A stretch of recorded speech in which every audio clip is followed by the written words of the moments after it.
And we finally have some light. Woohoo! Good morning. Hi, welcome. My name is Bukulela, and if you're watching this video for the very first time, I hope that you stay long enough to subscribe. The reason why we're doing this video today is because a while ago I posed a request. We hit to 3,000. I was so excited. So I was like, oh, if you have any questions, I'd assume maybe you want to know some things about myself. You guys did send through some questions. It's very exciting because I've never done a Q&A, and I'm also someone who's very scared to be vulnerable. I don't even require vulnerable. You guys are asking simple questions really, but it's like, oh my god, now they're gonna know that one more detail about me, but it's really not that deep. By the way, I pose those questions on the community tab on YouTube, which is where I do interact with you guys a lot there. So just be on the lookout if I don't upload a video, if there's any changes to the scheduling, if there's any updates, any photo dumps, live updates, whatever. It's part of keeping the community alive, I suppose. I loved this first question, which is a beautiful way to start. It's from, I'm going to say your names because I don't think the questions are too...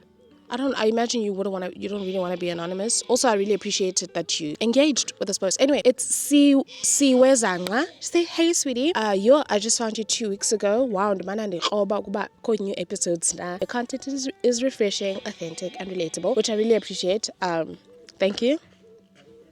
So she posed a few questions, one of which, I'm just going to read all of them and then I'm going to answer them. So she said, Ungo wapi, what did you study at school and how old are you, if you don't mind? The last one, Ungo mamni. Okay, number one, Ungo wapi, I'm from a very small town called Flagstaff. It's in the Eastern Cape. I call it a small town because honestly, if you blink, you miss it. I think a lot of towns in the Eastern Cape are small towns, honestly. Not all, a lot of them. There's a lot of small towns, but typically people don't know where that is. So I'd be like, oh, so it's like nestled between Ibizana. So Pisana, and so you pass Flagstaff. So someone actually commented a while ago, they were like, I've never I'm sorry. I forgot, I don't remember it verbatim, but someone was like, what's a JP? And they've never seen Flagstaff or something like that. And I was like, oh my god, that's so real. Like, you hardly hear people say they're from here. So I'm happy to represent. I'm sorry, that comment really killed me. And then she said, what did you study at school? So I did public management and governance, which at the time I fell into that course. I feel the need to explain this because I spent a big portion of my studies just being like, how did I end up here? I don't like this course. Initially, as you can see, I'm quite the yapper. I wanted to be a star. Okay, I'm just kidding. But I did want to be an actress. Thought I'd do theater. And then my family was like, you're sick. Who does that? How are you going to make money? So I had to put that on the side. And because I was quite the yapper, and naturally in a black household, if you talk a lot, like if you're opinionated, not just in black household, maybe an African household or whatever, people will always encourage you to go into law. And I thought I wanted to go into law, and I thought I wanted to go into politics. And I don't know, in matric I actually did, I don't know what I was applying for. I didn't have any context. Honestly, matric me. Anyway, I ended up in public management and governance, which was governance stuff and politics related and all of that at the University of Johannesburg. Okay, I didn't really resent it a lot because once I got into the course, I really enjoyed it. It was things that I really am interested in, and I think it taught me. It was such a good foundation, and I feel like the way my life is coming together at this point, it makes sense why I did that. And then, how old are you? I'm 27, y'all. I'm 27 to be exact. I'm turning 28 in March. It's January now, but I'm 27. So crazy. 1998. Let's go. And then Dingumamni. By the way, I have a hard time with Twitter. I do it to myself when I'm affirming myself, but I think it's just so embarrassing. Like, on Twitter, it's like you're just trying to be, and I'm just like, oh my god, this is so embarrassing. But here we go. But I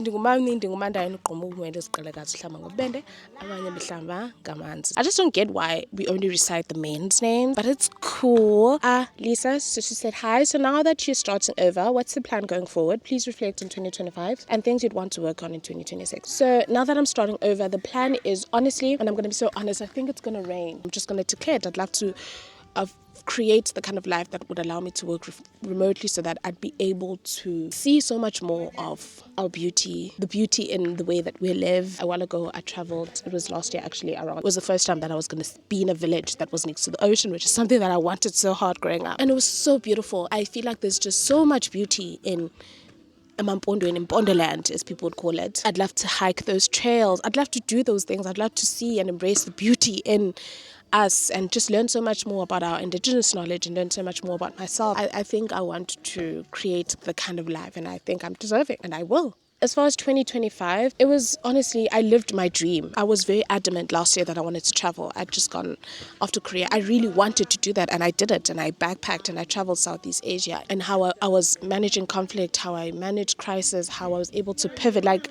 I feel like I've grown so much in 2025 that, thank you for that question. I haven't had the time to reflect on that because I think I've been spending so much time trying to think of how to move forward. But I wanted to travel last year, and I've traveled, and I think I've learned so much more about who I want to be, the kind of storyteller that I'd love to become. Yeah, I've grown so much in how I've been able to pivot when I've been met with challenges. I was also very reckless in 2025. Life felt like I could do whatever I want. It's perfect, whatever. That I feel like now in 2026, I'd love to be a lot more rooted. I don't know. I feel like I'm just being called to. It's like, okay, let's do the inner work. Let's be still. Let's not run away from ourselves, because I think that's also one of the reasons why I was traveling. I was trying to run away from some things, and I think I want to handle my finances a lot better. Honestly, I don't think, and don't ever ask me about my finances. Don't ever ask me about how I budgeted, and I don't know. What are some money tips? Oh, darling, I just said no money. Or tips generally you'd give to someone moving to Korea? Just have fun. Honestly, just be open to what that is. I think that's a tip. I think when you're doing something, especially as teaching in Korea or like moving abroad and doing something, like there's so many people that are doing it, and there's so much advice. It can be very easy to get caught up in that tangible web of whatever, like, don't do this, do this. When you're doing in Korea, you should save this amount of money. Oh, you should teach this grade. I think my advice is just, it's your lane, do your thing, and just spend a lot of time alone. Even while I was in the country, I did a lot. I traveled alone. I don't know, I just did a lot of things alone so that I learned the country on my own terms and never feel like, oh, because it can happen. And I think it's natural. You find people who've been there for longer and they're like, oh, you shouldn't do this. And just allow yourself, like, you go into a new country, just allow yourself to learn and uncover yourself and the world around you on your own terms. That's the advice I would give you, because there's going to be a lot of talking. Don't do that. I don't like following people that were like, I wasn't interested in people whose personality was teaching abroad, because I feel like, then Retirement Horizon, which I really love her channel, says, I would like to know if you have been to any other countries apart from Korea and South Africa. So I've been to Vietnam. I traveled to Vietnam while I was in Korea. I've been to Thailand. Obviously, I recently visited Thailand. I've been to Cambodia, which I did not enjoy. The immigration is super racist. That's why, and then, really not a lot of countries, but those are the countries I've been to. If you were to ask what countries I'd really love to travel to, I'd really love to travel to Japan in autumn specifically, and then I would love to travel Africa. I really would love to. And I think next time I do travel, because I will, I'm not going to center my channel, or like, I think that's another lesson I learned in 2025, that I don't enjoy documenting my travels for people while traveling. I think I'd love to, if I'm documenting it, it's for myself, and I never feel like I have to curate an experience. That's actually a lesson I learned from my traveling. I don't like documenting my travel. Maybe for YouTube, but like a roundup, or like just write about it. By the way, I have a newsletter that I want to bring back to life, where I'm going to be sharing some reflections. I find that I've been very curious, and so I want to write you letters from here, reflecting on being back home, musings and reflections from real living, indigenous knowledge that I'm learning along the way, and just life in general, even some solo travel tips. I will link it down below. It's called Which Way, and then I'll send a letter to your inbox every week. I get back to the question. In 2025, I just want to be a lot more curious, a lot more, just find all these creative outlets and just do it. Like, I don't have to be perfect with something, I just have to do it. I had started and I stopped, but I think it's something that I really enjoy, because I get to reflect on something rather than feeling like I have to document it in the moment. So even with traveling Southeast Asia, there's so many stories I'd love to tell. There's so many reflections, there's so many things that may have not made it on camera, that I'd still love to share those stories. I think there's still so much value to that, even life in Korea and all of that. So Stephen Bantu Biko, is it? It's not the real Biko, please, I'm not dumb. I'm actually reading I Write What I Like again. It's a book that I had since university. A friend gifted it to me because I couldn't stop yapping about the man and the movement. Stephen Bantu says, I asked my mom how to buy land in Eastern Cape. She told me to pay the chief case nebodlela. And in my case, because my course is trash, English schools in KZN, bring an interpreter along. How true is this? Because there's no way it's that easy. I think, yeah. So it is true, Stephen. You do, case, and then you potile maybe brand. You do. So I've heard growing up that is the case. Then maybe if you have a brandy and you're having chicken, and then typically back then you'd buy also a grocery for Usbona. Actually, it's Usbona. It's not the chief. Usbona is under the chief. So you do it for Usbona when down. So Ilali Nelali has Usbona, and Usbona reports to the chief. You then buy groceries for him, but now you pay that amount of money. It's really not that expensive. Preference is typically given to people within the community. But now, because everything has been corrupted, I don't even think I can still purchase land in this village because there's no more land. Literally, like, they're building houses in some awkward places. People are building houses in very awkwardly placed hills because there is no more land. TK614 says, would you consider moving back to Asia or abroad? Honestly, I would not love to. I really am really trying so hard to create a life for myself here, to see what life would look like here, where I'm with people that look like me, like, and I eat food that reminds me of home. And when I came back from Thailand, I could kiss. Okay, no, I wasn't going to do that, but I was so excited for small talk. Who would have thought that you would look forward to small talk? Like, and I think in Asia, that's very limited because, one, I think that it's just not the social culture there, but two, I think language barrier also was just, so I love that. And I think it's so fucked up that our country, as great as it is, as rich as it is, both culture and minerals and wealth, whatever, it's not accessible to everyone. And it's so unfortunate that as young people, it's getting harder and harder for us to create a life for ourselves here. So to answer your question, I might move to Asia, and I'm being so serious because I even made a video about this, about how readjusting back here is just so different. Like, it's but two, there really aren't any opportunities here. So as much as I wouldn't want to, but I feel like I'm feeling more and more compelled to move back to South Korea, which would hurt because I love being here and I wish I could create a life for myself here. I don't know. I actually might move back to South Korea, and I think it's something that may become more of a reality, more especially now because, breaking news, I'm going to be pursuing a postgrad and I need to fund the postgrad. And I think I took for granted how easy it is to work that into your budget when you're teaching abroad, to just be able to pay for fees. It's on the cards. And if abroad, definitely I'd move abroad, but there's no place like home. It takes leaving this country to know. So Dumi Majava says, I enjoy your content, how you're adjusting in the village, really enjoying it. But there's certain things that you see, and I think there's a level of complacency in our communities, in our black communities, and not just this community, where it's like, oh, well, it is what it is. And I'm like, come on. I feel like maybe because I'm still young, I'm like, it doesn't have to be this way. So I'm adjusting to life here, but I find that you sort of have to shield yourself mentally because there's a lot of pants. I think about people have given up. That is because of the structural inequalities in our communities. It's so underdeveloped. I don't know. This is all majority of the people know, like, this is it. And because I was privileged enough to go to other countries and whatever, I get to romanticize and come back and marvel at the beauty of the everyday life that people are living, and they so desperately trying to escape, or like, but I've been trying to mentally shield myself as to preserve my enthusiasm, my curiosity, my excitement. So yeah, I say all that to say it's not that perfect. It's not like everyone is just walking here like the Babimba tribe and we're all just chanting songs every day, you know. TMK also said, please vlog your way around the village in terms of going grocery shopping, making food. I will try. I think one of the reasons why I don't show myself making food a lot is because I'm not a very good cook. I don't think I'm a good cook, but I'll try. I mean, the other time I made infino and I was like, oh God, that's so embarrassing. You guys gonna critique how I make infino. I'm not a good cook, but I think I'll try and make some recipes from what we do have in the garden. And as far as going grocery shopping, it's really so messy, and I will also try, but again, because it's a small town, it's not a fun experience to go to town. I don't have a car, and unfortunately South Africa, you need a car to be a person in this world, in the South African world. It's very messy. You get harassed on the streets. The men don't understand consent. I will try, but it's really not that glamorous. I wish. And I think these are all the thoughts that I think about. I'm like, we're so good in farming. We're farmers and we are the pioneers of sustainable living or whatever. Like, why aren't we having our own farmers market?